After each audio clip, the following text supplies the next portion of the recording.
दोस्तों, हर किसी के जीवन में कोई न कोई एक ऐसी घटना जरूर होती है जिसे वो अपने जीवन में सबसे बुरा समय मानता है, लेकिन किसी न किसी रूप में कोई न कोई हमेशा उन परिस्थितियों में मदद के लिए पहुंच जाता है।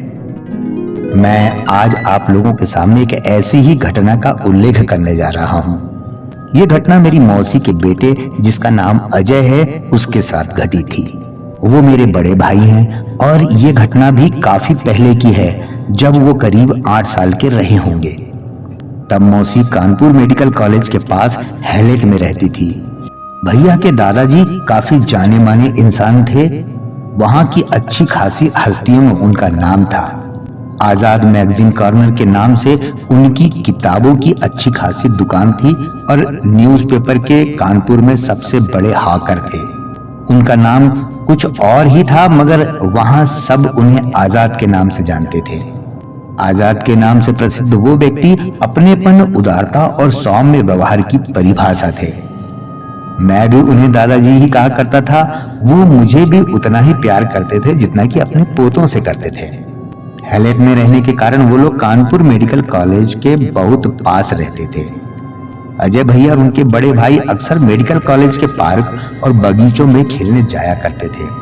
वहां के लोगों के साथ अच्छे व्यवहार की वजह से उन्हें कभी कोई मना नहीं करता था। दिवाली आने वाली थी और बच्चों की छुट्टियां चल रही थी। दोनों भैया उस दिन साइकिल से खेल रहे थे। बड़े भैया ने अजय भैया को पीछे बैठा रखा था और वो दोनों वहीं मेडिकल कॉलेज से थोड़ी दूर पर ही साइकिल से घूम रहे थे। फिर घूमते हुए मेडिकल कॉलेज के पास पहुंच गए। वहां पर बड़े भैया साइकिल से उतर गए और वहां के एक अंकल, जो कि पहचान के थे, उनसे बात करने लगे। साइकिल खड़ी की, पीछे की सीट पर अजय भैया अभी भी वैसे ही बैठे हुए थे। अभी 5 मिनट ही हुए होंगे कि अचानक अजय भैया साइकिल समेत नीचे गिर पड़े धड़ाम से। वो अंकल और बड़े भैया उनके पास आए, उन्हें उठाया, मगर वो बेहोश हो चुके थे। दोनों ने सोचा शायद संतुलन खोने की वजह से वो गिर पड़े। वो उन्हें उठाकर घर ले आए। घर आने पर मौसी जी ने उनके मुंह पर पानी वगैरह छिड़का, मगर उन्हें होश नहीं आ रहा था। अचानक उनकी सांसें उखड़ने सी लगी और वो लंबी लंबी सांसें लेने लगे। अजय, अजय! सब आसपास उन्हें उनके नाम से बुलाए जा रहे थे, मगर उनकी तरफ से कोई भी जवाब नहीं आ रहा था और आंखें भी नहीं खुल रही थी। मेडिकल कॉलेज पास ही था, इसलिए बिना देर किए वहां मौजूद सब लोग डॉक्टर के पास पहुंचे। डॉक्टरों ने सारी पूछताछ की और सबको बाहर करके जांच में लग गए। सर पर कोई चोट नहीं थी, न ही शरीर पर कोई छोटी खरोंचों के अलावा कोई जख्म था। सांसें फिर से उखड़ने से लगी और डॉक्टरों ने ऑक्सीजन देने के मास्क लगा दिए। सांसें फिर भी काबू में नहीं आ पा रही थी। थोड़ी थोड़ी देर में सांसें उखड़ने लगती, फिर जब प्रेशर बढ़ाया जाता तो सामान्य हो जाती।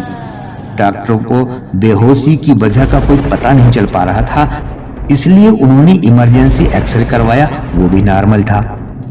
बिल्कुल भी कहीं से कोई खराबी नहीं दिखाई दे रही थी। वहीं दूसरी तरफ एक आदमी दौड़ा दौड़ा गया और दादाजी से बोला कि आजाद जी, आपका पोता अस्पताल में है और सीरियस है। उन्होंने बिना किसी देर के दुकान में बिना ताला लगाए केवल शटर गिराया और सीधे मेडिकल कॉलेज पहुंच गए। वहां सब उन्हें जानते थे, इसलिए उन्हें किसी से भी अपने पोते के बारे में पूछने की जरूरत नहीं पड़ी। डॉक्टर खुद आए और सारी परिस्थितियों से उन्हें अवगत कराते हुए उन्हें भैया के पास ले गए। हालात काफी नाजुक बताकर 5-7 डॉक्टर लगातार निगरानी कर रहे थे और मशीन की आवाज ने हालत बयां करनी शुरू कर दी थी। डॉक्टर ने सबको बाहर कर दिया। अब तक मेरे मामा जी लोग भी वहां पहुंच चुके थे। दादाजी रिसेप्शन के पास गए और उन्होंने अपने पहचान के डॉक्टरों को फोन कर दिया। कुछ 10 मिनट के बाद ही वहां 5-6 डॉक्टर और आ गए, जो उस मेडिकल कॉलेज के प्रोफेसर थे। दादाजी ने मिलकर उन्हें पहले सारी बात बताई। उन्होंने दादाजी को ध्यान से सुना और फिर बिना देर किए उस वार्ड की तरफ बढ़ गए जहां भैया को रखा गया था। और उनके दरवाजा खोलने से पहले ही अंदर से बाहर आ रहे डॉक्टर ने दरवाजा खोल दिया और प्रोफेसर को देखते ही कहा, सर, कोई फायदा नहीं, लड़का मर चुका है। हालांकि यह बात उसने धीरे से कही थी, लेकिन दादाजी ने यह बात सुन ली थी और वे घबराकर तेज तेज रोने लगे। बाकी डॉक्टर और प्रोफेसर ने उन्हें संभाला। फिर उनमें से एक प्रोफेसर, जिन्हें सब लोग प्रोफेसर त्यागी के नाम से जानते थे, उन्होंने खुद भैया को चेक करके कहा कि प्रोफेसर को जांच करने दो, ईश्वर ने चाहा तो सब ठीक हो जाएगा। मौसी जी को तब तक मौसा जी और मामा जी ने घर भेज दिया था, वरना न जाने उनकी क्या हालत हो जाती। अंदर से आने वाली प्रोफेसर की आवाजें वहां मौजूदा लोगों की सांसों को ऊपर नीचे होने को मजबूर कर रही थी। आवाजें आ रही थी, देखो धड़कन चली क्या, ठीक से यहां दबाओ, अब बताओ, पैरों को देखो हिलते हैं या नहीं, जान है तो जान है, देखो देखो। इस तरह की आवाजें लगातार सांसें ऊपर नीचे करती जा रही थी। फिर अचानक सारे प्रोफेसर शांत हो गए और करीब 10 मिनट तक कोई आवाज नहीं आई। किसी अनहोनी की आशंका ने सारी उम्मीदों को पीछे छोड़ दिया था। तभी प्रोफेसर त्यागी बाहर आए और बताया कि बच्चे को कुछ नहीं हुआ है आजाद जी, बस प्रार्थना कीजिए, वो जल्द ही ठीक हो जाएगा। इस बात से सबको राहत मिली थी, मगर अभी भी प्रार्थना जारी थी। प्रोफेसर भी इस बात से बहुत परेशान थे कि जब सारी रिपोर्ट और एक्सरे सामान्य है तो फिर इतना सीरियस हालत कैसे हो सकती है। और आनन फानन में कई एक्सरे दोबारा करवाए गए। उन्होंने ये बात मामा जी और मौसा जी से भी कही कि हम अभी सिर्फ जो परेशानी आ रही है उसका इलाज कर रहे हैं, मगर इस बेहोशी और इस हालात की जड़ हमें नहीं मिल रही है। सब कुछ नॉर्मल है, मगर पता नहीं क्या हुआ है और ऊपर वाले को क्या मंजूर है। अब सब कुछ ऊपर वाले पर ही छोड़कर हम सब बैठ गए थे। घबराहट और बेचैनी ने दिमाग का चलना भी रोक दिया था। किसी के समझ में नहीं आ रहा था कि क्या किया जाए और किसके पास जाए। रात होने लगी थी, मगर भूख प्यास से बेखबर दादाजी, मौसा जी और मामा जी हॉस्पिटल में ही जमे हुए थे।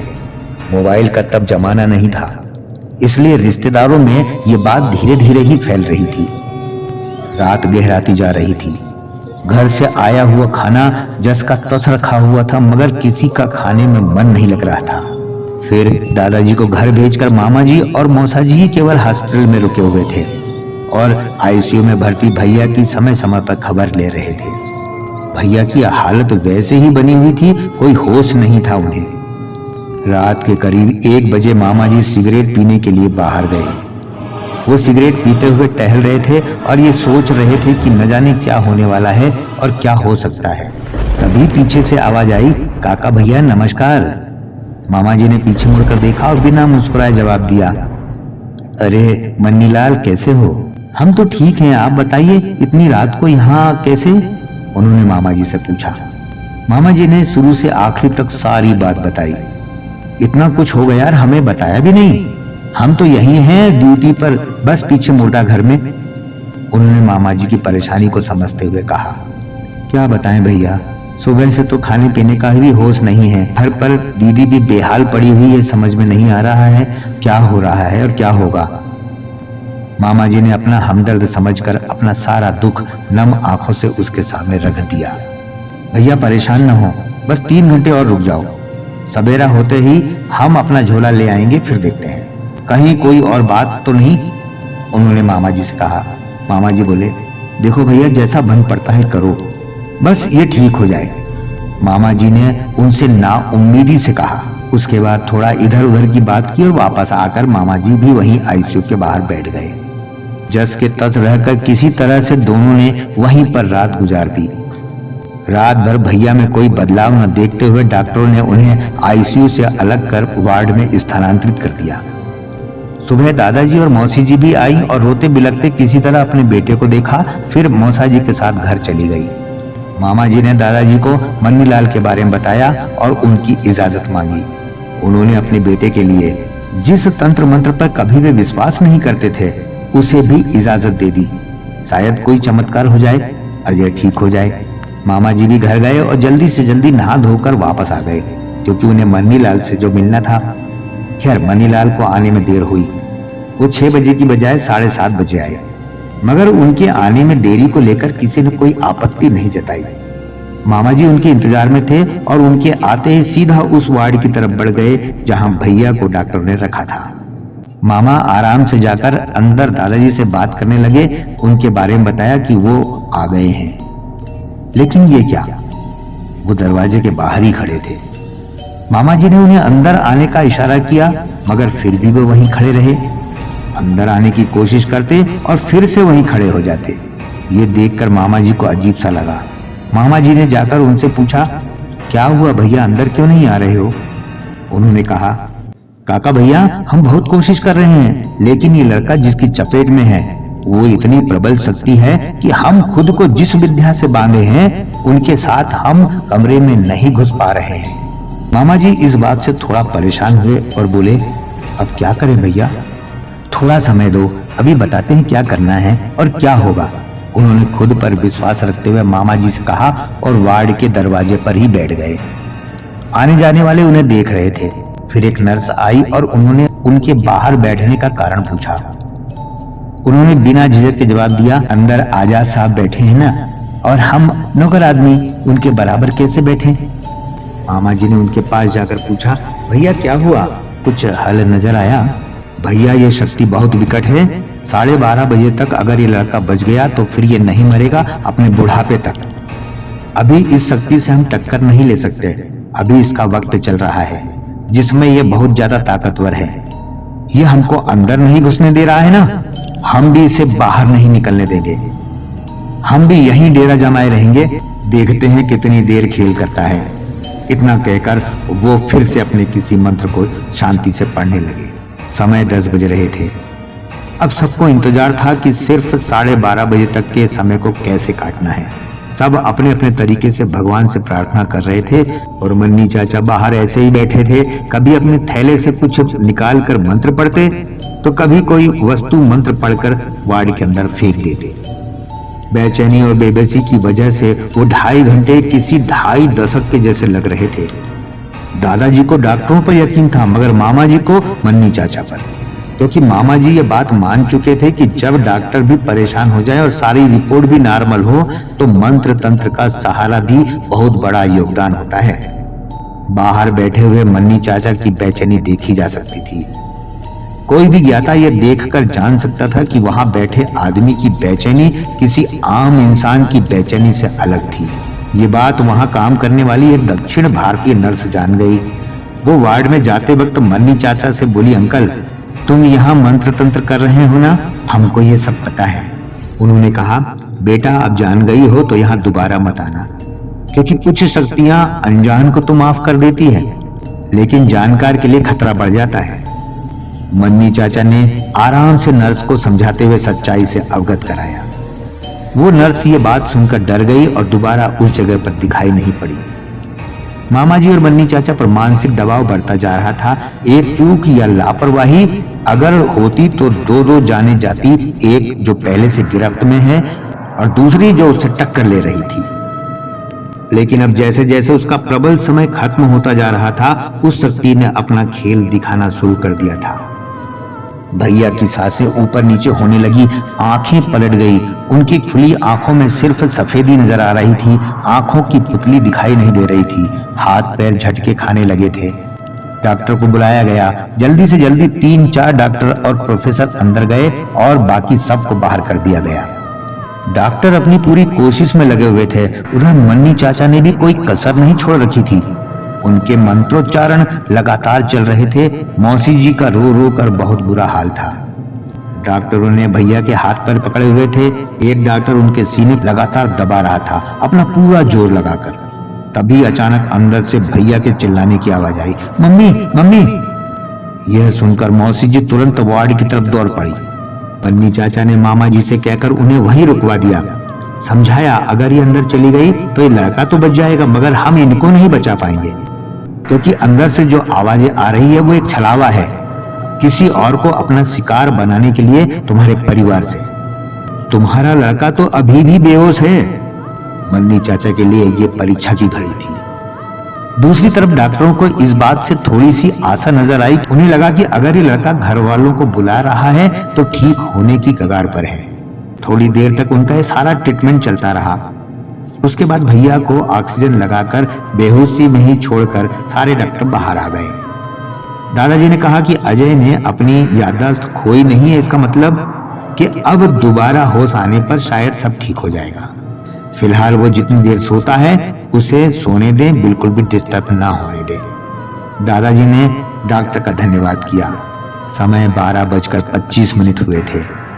अभी 5 मिनट तक मन्नी चाचा की परीक्षा और बाकी थी।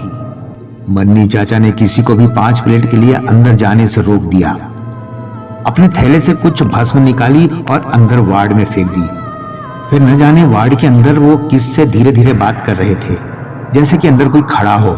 जैसे ही 12:30 बजे के आंकड़े को घड़ी ने छुआ, उन्होंने वार्ड के अंदर लपक कर कुछ पकड़ा और जैसे कि कोई साधारण इंसान परेशान करती हुई मक्खी को पकड़ता है, अपने थैले से कुछ मैले धागे जैसा निकालकर मंत्र पढ़ते हुए अपने हाथ पर बांध लिया और मामा जी से सबको लेकर अंदर जाने को कहा। खुद बाहर चले गए और कह दिया कि कोई भी मेरे पीछे ना आए, खासकर इस खानदान का व्यक्ति। उनकी ये बात सुनने के बाद सब सीधे वार्ड की तरफ दौड़ पड़े अपने बेसुध बेटे को देखने के लिए। मगर किसी आशंका ने अभी भी सबके चेहरे के ऊपर छाया डाल रखी थी। सब बैठे सिर्फ भैया के होश में आने का इंतजार कर रहे थे। वहां से निकलने के बाद मन्नी चाचा दोबारा लौटकर अस्पताल नहीं आए, मगर उन्होंने एक वार्ड के कर्मचारी से खबर भिजवा दी कि वे मामा जी से बाद में मिलेंगे। शाम तक भैया को होश आ गया था और वो एकदम नॉर्मल हो गए थे। बस थोड़ी सी कमजोरी बता रहे थे। सबको पहचाना भी, खाना भी आराम से खाया और जब उनसे ये पूछा गया कि उन्हें हुआ क्या था, तो वो सिर्फ इतना ही कहते कि मैं साइकिल से गिर पड़ा था। उसके बाद उन्हें कुछ याद नहीं था। फिर वो घर जाने की जिद करने लगे। शाम तक डॉक्टरों ने कुछ नहीं कहा, मगर प्रोफेसर ने घर जाने की इजाजत दे दी और कहा कि अगर इसे थोड़ी सी भी कोई परेशानी होती है तो तुरंत हॉस्पिटल ले आए, वरना सिर्फ नियमित चेकअप के लिए 5-6 दिन तक आते रहे। वैसा ही किया गया और भैया 1 हफ्ते के अंदर ही ठीक हो गए।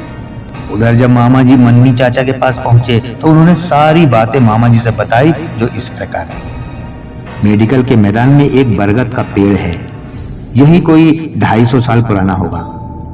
जब ये दोनों भाई सुबह खेलने गए थे तो ये उसके नीचे बैठकर खेले थे, जो उस बरगद पर वास करने वाली शक्ति को पसंद नहीं आया और ये छोटा लड़का उनकी चपेट में आ गया। वैसे वो शक्ति चाहती तो दोनों को वहीं पर खत्म कर सकती थी, इसलिए उसने सिर्फ परेशान किया सबको। इतना ही नहीं, वो जिंदगी भर के लिए इसे परेशान करना चाहती थी। मामा जी ने पहले अचरज से सुना और फिर एक प्रश्न किया, तो फिर मुन्नी भैया इसे काबू कैसे किया आपने? उन्होंने इसका भी उत्तर दिया, ये शक्ति यहाँ सब जगह पर घूमती है आजाद होकर। कोई इसे यहाँ से ना हटा सकता है, ना ही इसे पकड़ सकता है। पहले हमने भी उसे उस वार्ड में बांध दिया जिससे वो बाहर ना आ सकी।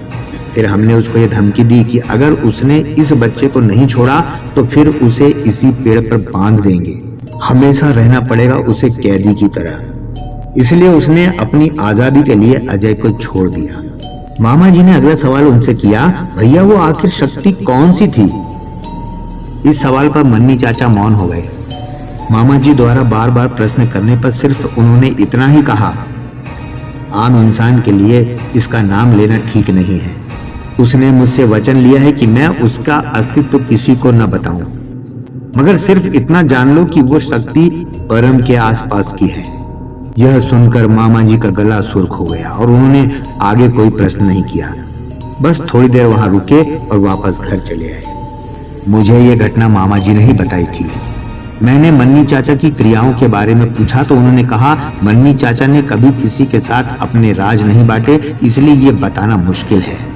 जब मैंने उनसे पूछा कि बरम क्या होते हैं तो उन्होंने मुझे सिर्फ इतना बताया कि बरगद के पेड़ों का अस्तित्व इन बरम पर ही निर्भर करता है। इसलिए अगर कभी मेरा उस तरफ आना जाना हो तो उस बरगद के पेड़ की जय कर लूं। एक शक्ति नहीं वरन एक 250 साल के बुजुर्ग समझकर। आज भी अक्सर आते जाते वो पेड़ दिखाई दे जाता है।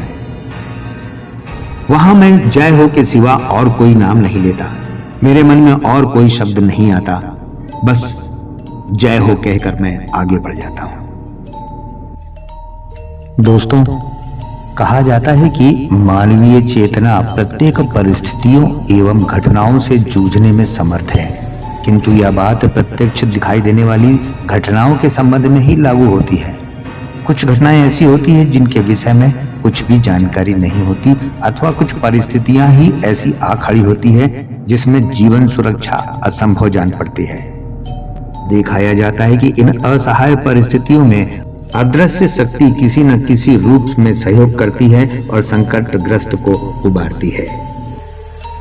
दोस्तों, आपको हमारा यह वाचन कैसा लगा बताइएगा जरूर अपने कमेंट्स के द्वारा। दोस्तों, हम कुछ ऐसी ही रचनाओं के साथ फिर जल्द ही मिलते हैं। तब तक के लिए आज्ञा, नमस्कार, जय हिंद, जय भारत दोस्तों।